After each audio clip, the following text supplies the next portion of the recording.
oven-baked pork ribs. At ito ang ating mga ingredients sa ating wrap. Meron tayong half cup brown sugar, 1 tablespoon chili powder, 2 tablespoon paprika, 1 teaspoon salt, 1 tablespoon pepper, and pressed garlic. Yan. Pwede rin po tayo gumamit ng garlic powder. Kaso mas preferred ko yung pressed para kuha niya yung lasa. Okay, ang gagawin po natin ay pagkalo-haluin lang natin siya. Okay po. So, itong brown sugar,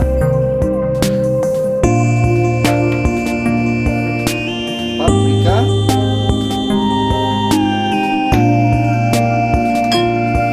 chili powder,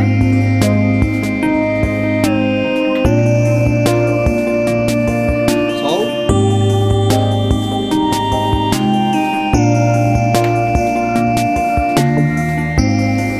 pepper,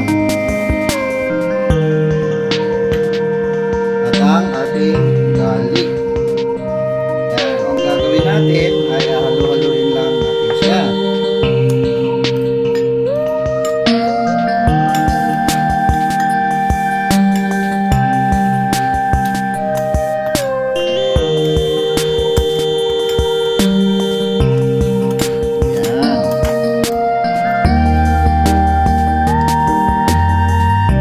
Ngayon, i-wrap natin siya sa ating pork ribs.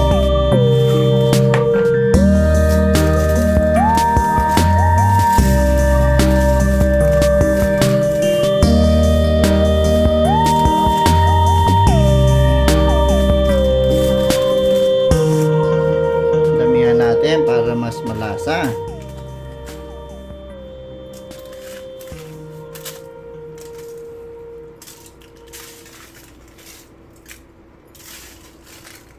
At wag po natin kalimutan na lagyan din sa side. Yan. At sa likod. Siya nga pala guys, yung likod nito, natanggal ko na rin pala yung membrane na nakadikit dito.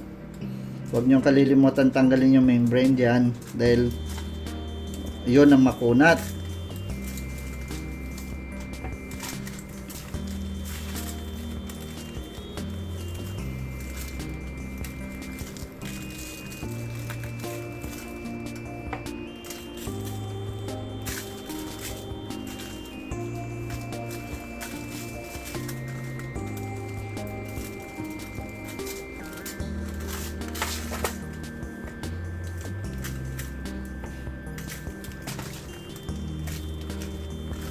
Yan, okay na yan.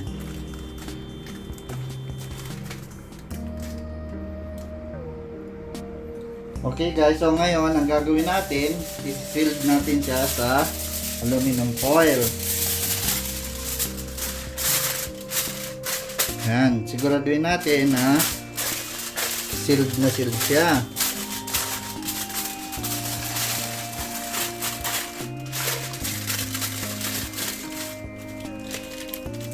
So, kailangan ma-sealed natin to ng mabuti.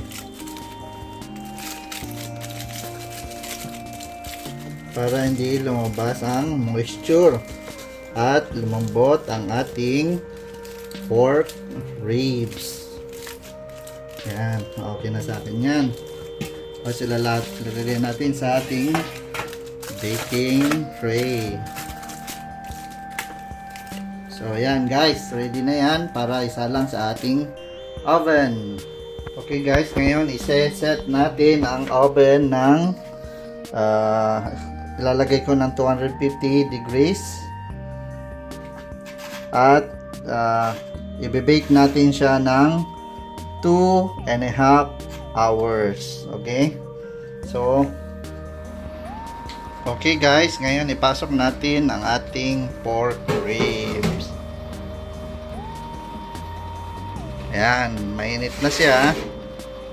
Tapos ilalagay na lang natin siya dyan. Bibake natin siya ng 2.5 hours. Okay? So, habang hinihintay natin maluto ang ating pork ribs, ihanda naman natin ngayon ay ang ating sauce. Okay guys, habang hinihintay natin maluto ang ating pork ribs, gagawa naman tayo ngayon ng sauce. At ito ang ating ingredients. Meron tayong tomato sauce, apple cider, oyster sauce, light soy sauce, and honey.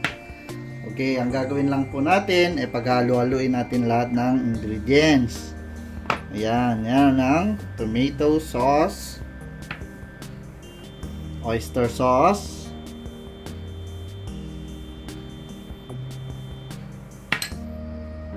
light soy sauce, at ang ating apple cider, at ang honey. Okay?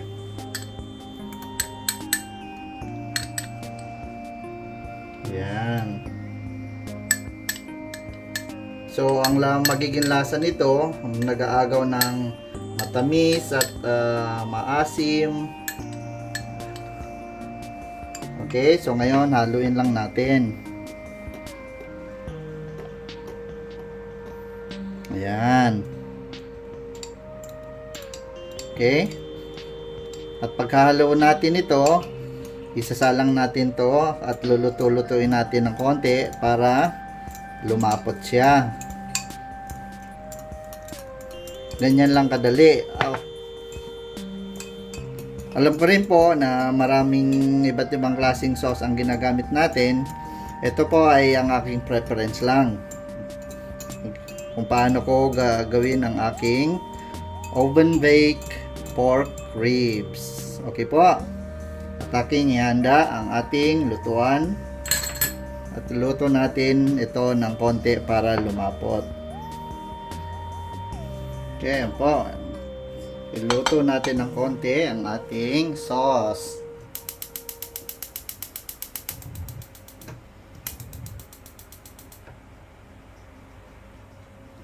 Bali mahina lang po ang apoy natin.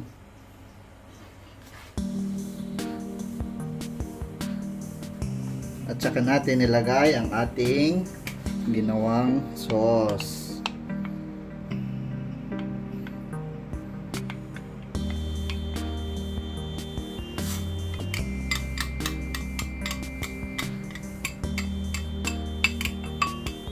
Yan. So, halo-haloin pa rin natin siya habang niluluto natin. Mahina lang po ang apoy natin para hindi siya masunog. Ang gagawin natin po ay palalaputin lang natin siya ng konti.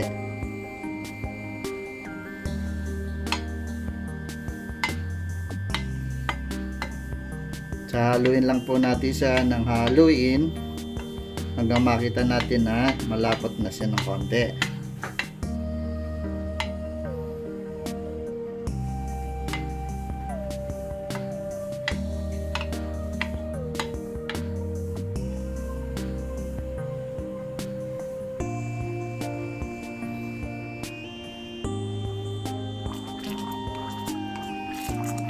Ayan po.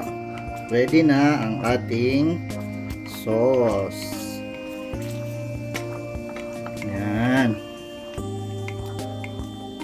Papatay na natin. At ayan na natin siyang lumamig at gagamitin natin siya pagluto ng ating pork ribs. At ilalagay natin to sa pangalawang bake ng ating pork ribs. Okay guys, so ganyan lang kadali paggawa ng ating sauce. Siyempre, kung meron kayong ibang alam kung paano gumawa ng sauce sa inyong mga pork ribs, pwede nyo rin po yung gawin. Ito po ay ang aking preference base sa aking panlasa. Okay po, so hintayin na lang natin mahintay ang ating ribs. Okay guys, now we're going to remove our pork ribs. Yan. Okay.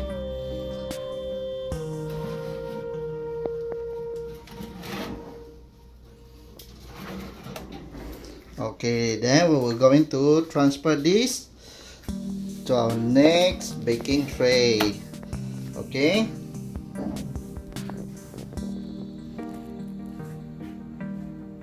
Okay guys, now we're going to open our pork ribs.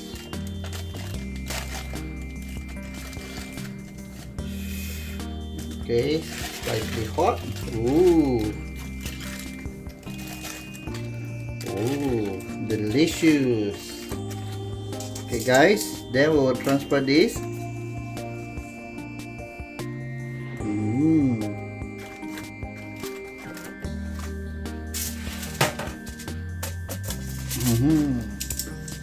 Okay guys, yan na pala ang ating pork ribs. Susunod, lalagyan na natin siya ng ating ginawang sauce. Okay, so mix ko muna to.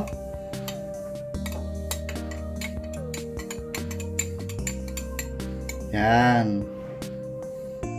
Tapos buhusan ko. Mamaya ko na ibabrush. Yan. Yan guys. Mas maganda kung matakpan natin lahat. Yan.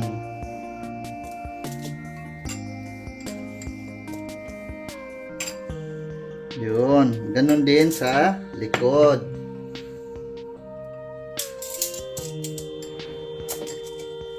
Dandanin lang natin kasi malambot na yan.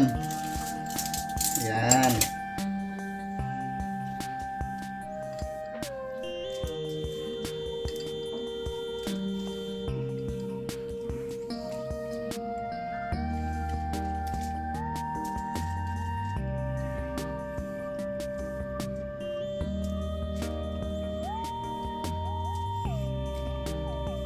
So yan yung ginawa nating sauce, marami pang malabis dyan.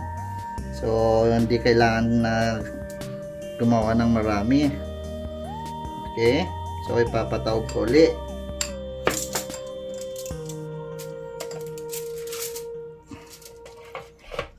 Ayan, oops. Lalagyan ko ulit para sigurado. Ngayon, ibibake ulit natin to guys.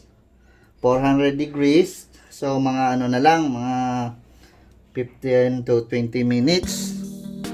Yan. Okay. Ayan guys, i-bake na natin ulit ito for another 20 minutes.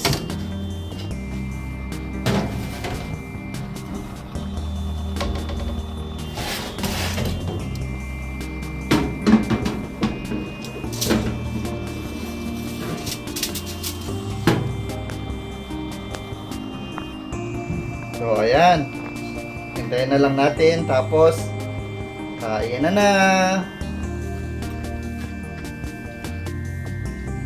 Ayan guys, malapit na siya ulit matapos.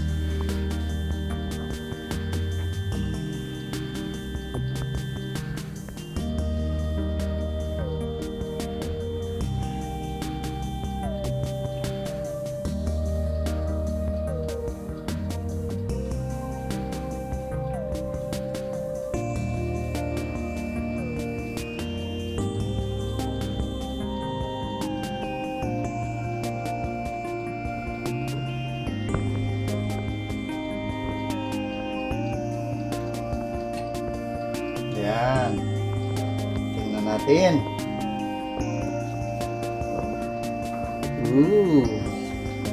Mainit.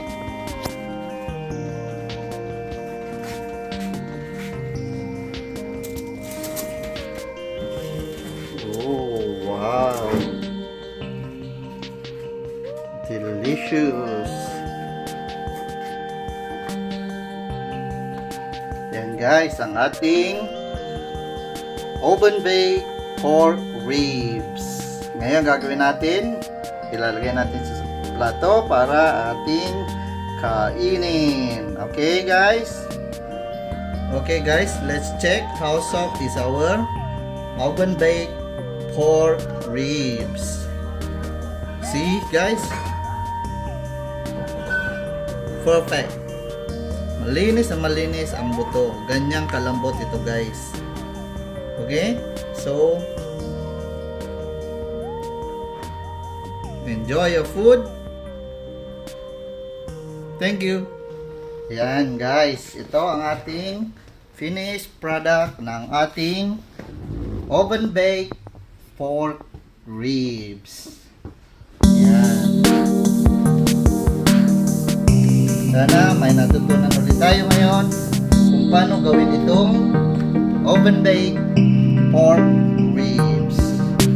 Okay guys? So enjoy